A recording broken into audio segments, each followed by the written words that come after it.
ಯಾದಗಿರಿ ಜಿಲ್ಲಾ ಕ್ರೀಡಾಂಗಣದ ಅವ್ಯವಹಾರದ ವಿರುದ್ಧ ಕ್ರೀಡಾಪಟುಗಳು ಪ್ರತಿಭಟನೆ ಮಾಡಿದ್ದಾರೆ. ರಾಷ್ಟ್ರೀಯ ಮಟ್ಟದ ಮೆಡಲ್ ವಿಜೇತ ಲೋಕೇಶ್ ಎಂಬುವರು ವಿಭಿನ್ನವಾಗಿ ಹೋರಾಟ ಮಾಡಿದ್ದಾರೆ. ಖೇಲೋ ಇಂಡಿಯಾದಲ್ಲಿ ಲೋಕೇಶ್ ಕಂಚಿನ ಪದಕ ಗೆದ್ದಿದ್ದು 5 ರಾಷ್ಟ್ರೀಯ ಪ್ರಶಸ್ತಿ, 6 ಬಾರಿ ರಾಜ್ಯ ಮಟ್ಟದ ಡೆಕಥ್ಲಾನ್ ಸ್ಪರ್ಧೆಯಲ್ಲಿ ಆಯ್ಕೆಯಾಗಿದ್ದಾರೆ. 10 ಹಲವಾರು ಪ್ರಶಸ್ತಿಗಳನ್ನು ಇಟ್ಟು ಕ್ರೀಡಾಂಗಣ ಸರಿಪಡಿಸಲು ಆಗ್ರಹಿಸಿ ಪ್ರತಿಭಟನೆ ನಡೆಸಿದ್ದಾರೆ. 2021ರಿಂದ ನಡೆದ ವಿವಿಧ ಕಾಮಗಾರಿಗಳಲ್ಲಿ ಗೋಲ್ಮಾಲ್ ನಡೆದಿದೆ. ಕ್ರೀಡಾಂಗಣ ಅವ್ಯವಸ್ಥೆಯಿಂದ ಜಿಲ್ಲೆಯ ಯುವಕರು ಕ್ರೀಡೆಯಲ್ಲಿ ಹಿಂದುಳಿಯಬೇಕಾದ ಪರಿಸ್ಥಿತಿ ನಿರ್ಮಾಣವಾಗಿದೆ. ಕ್ರೀಡಾಂಗಣವನ್ನು ಕ್ರೀಡಾಪಟುಗಳಿಗೆ ಬಳಕೆಗೆ ಬರುವಂತೆ ಮಾಡಿಕೊಡಬೇಕು. ಕಾಮಗಾರಿ ಕುರಿತು ಸಂಪೂರ್ಣ ತನಿಖೆ ಆಗಬೇಕು ಅಂತ ಆಗ್ರಹಿಸಿ ಕ್ರೀಡಾಪಟು ಲೋಕೇಶ್ ರಾಠೋಡ್ ಧರಣಿ ಮಾಡಿದ್ದಾರೆ.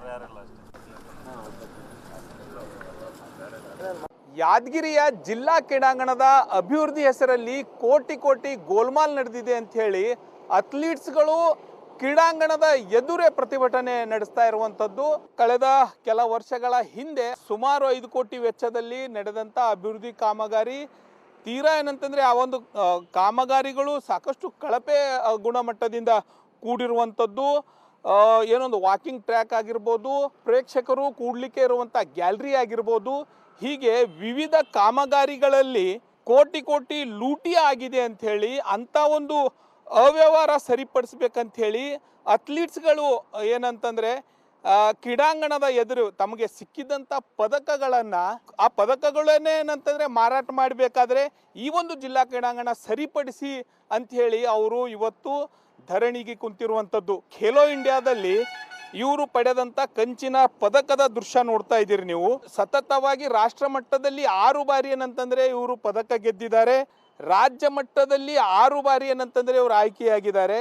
ಇಂಥ ಒಂದು ಕ್ರೀಡಾಪಟು ಇವತ್ತು ಏನಂತಂದರೆ ಈ ಒಂದು ಕ್ರೀಡಾಂಗಣದ ವ್ಯವಸ್ಥೆ ಸರಿಪಡಿಸಿ ಈ ಒಂದು ಕ್ರೀಡಾಂಗಣದಲ್ಲಿ ಆಗಿದ್ದಂಥ ಅವ್ಯವಹಾರ ಹೊರಗೆ ತಂದು ಅಂಥ ಒಂದು ಅಧಿಕಾರಿಗಳ ವಿರುದ್ಧ ಕ್ರಮ ಕೈಗೊಳ್ಳಿ ಅಂಥೇಳಿ ಇವತ್ತೇನಂತಂದರೆ ಇಲ್ಲದಿದ್ದರೆ ಆ ಕ್ರಮ ಕೈಗೊಳ್ಳಲಿಕ್ಕೆ ಆಗಲಿಲ್ಲ ಸರ್ಕಾರದಿಂದ ಅಥವಾ ಮೇಲಧಿಕಾರಿಗಳಿಂದ ಅಂತಂದರೆ ನನ್ನ ಪದಕಗಳನ್ನು ಮಾರಾಟ ಮಾಡಿ ಅಟ್ಲೀಸ್ಟ್ ಈ ಕ್ರೀಡಾಂಗಣ ಆದರೂ ಸರಿಪಡಿಸಿ. ಅದೇ ರೀ 5 ವರ್ಷದಿಂದ ಇವತ್ತು ಒಂದು ದಿವಸದಲ್ಲ 5 ವರ್ಷದಿಂದ ಸತತವಾಗಿ ರಿಕ್ವೆಸ್ಟ್ ಲೆಟರ್ ಆಯಿತು, ಕಾಲು ಬೀಳೋದಾಯಿತು, ಅಧಿಕಾರಿಗಳಾಯಿತು, MLA ಆಯಿತು, ಕಮಿಷನರ್ ಆಗಿತ್ತು, ಮಿನಿಸ್ಟರ್ ಆಗಿತ್ತು, ಪ್ರತಿಯೊಬ್ಬರ ಹತ್ರ ಹೋಗಿ ಭಿಕ್ಷೆ ಕೇಳಿದ್ದೀನಿ. ಸರ್ ಒಂದು ಸ್ಟೇಡಿಯಂ ಸುಧಾರಣೆ ಮಾಡಿಕೊಡಿ ಸರ್, ಮಾಡಿಕೊಡಿ ಅಂತ ಹೇಳಿ. ನೇರ ಲೂಟಿ ಮಾಡಿಬಿಟ್ಟು ಇಲ್ಲಿ ಬೋರ್ಡ್ ಹಾಕ್ತಾರೆ, ಅಷ್ಟಷ್ಟು ಕೋಟಿ ಖರ್ಚಾಗಿದೆ ಅಂತ ತೋರಿಸ್ತಾರೆ. ಆದರೆ ಇವತ್ತು ನಮ್ಮ ಕ್ರೀಡಾಪಟುಗಳು ಎಷ್ಟು ಅವ್ರ ಮೇಲೆ ಎಷ್ಟು ಇದು ಪ್ರಾಬ್ಲಮ್ಗಳು ಆಗ್ತಾಯಿದೆ, ಎಷ್ಟು ಅವರು ಸಫರ್ ಆಗ್ತಾರೆ ನಮ್ಗೆ ಮಾತ್ರ ಗೊತ್ತಿದೆ. ಬಿಕಾಸ್ ಎಷ್ಟು ಹೈಯರ್ ಆಫೀಸರ್ ಇಲ್ಲಿ ಪ್ರತಿದಿನ ಇಲ್ಲಿ ವಾಕ್ ಮಾಡ್ತಾರೆ ಸ್ಟೇಡಿಯಮಲ್ಲಿ. ಆದರೆ ಒಬ್ರಿಗೆ ಒಂದು ಇದಿಲ್ಲ, ಪ್ರಶ್ನೆ ಮಾಡೋಷ್ಟು ಇದಿಲ್ಲ. ಯಾಕಂದ್ರೆ ನಾವು ಟ್ಯಾಕ್ಸ್ ಕಟ್ಟಿದ ದುಡ್ಡಿಂದ ಈ ಸ್ಟೇಡಿಯಂ ಕಟ್ಟಿರೋದು. ಆದರೆ ಇವತ್ತು ಪರಿಸ್ಥಿತಿಗಳು ನೋಡಿ, ಈಗ ನನ್ನ ರೋಡ್ ಬರೋಷ್ಟು ಪರಿಸ್ಥಿತಿ ಮಾಡಿಕೊಟ್ಟಿದ್ದಾರೆ ಇವರು. ಹಗರಣ ಅಂತ ಸರ್ ಇಲ್ಲಿ ಓಪನ್ ಆಗಿ ಬೋರ್ಡ್ ಬರ್ದಿದ್ದಾರೆ ಇಷ್ಟಿಷ್ಟು ಕೋಟಿ ಅಂತ ಹೇಳಿ. ಆಲ್ಮೋಸ್ಟ್ ಮೋರ್ ದೆನ್ 10ರಿಂದ 20 ಕೋಟಿವರೆಗೆ ಹೋಗಿದೆ ಸರ್. ಇದು ಏನು ಸರಿಯಾದ ಎಕ್ವಿಪ್ಮೆಂಟ್ಸ್ಗಳು ಇಲ್ಲಿ ತರಿಸಿಲ್ಲ, ಸರಿಯಾದ ಸರ್ ಸಿಂಡರಮ್ ಅಪರಾಧ ಟ್ರ್ಯಾಕ್ನ ಗರ್ಚ್ ಹಾಕಿ ಮುಚ್ಚಿದ್ದಾರೆ. ಕ್ಯಾನಲ್ ಪಕ್ಕ ಹಾಕ್ತಾರಲ್ಲ ಗರ್ಚ್, ಆ ಗರ್ಚನ್ನ ಹಾಕಿ ಮುಚ್ಚಿದ್ದಾರೆ. ನೀವು ಹೋಗಿ ನೋಡಿ, ಇಷ್ಟಿಷ್ಟು ದೊಡ್ಡ ಇದು ಕಲ್ಲಲ್ಲಿ ಹಾಕಿ ನಾವು ಓಡ್ಬೇಕಾ?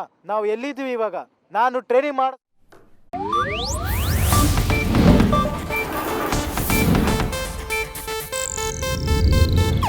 ಇದು ಏಷ್ಯಾನೆಟ್ ನ್ಯೂಸ್ ನೆಟ್ವರ್ಕ್ ಪ್ರಸ್ತುತಿ.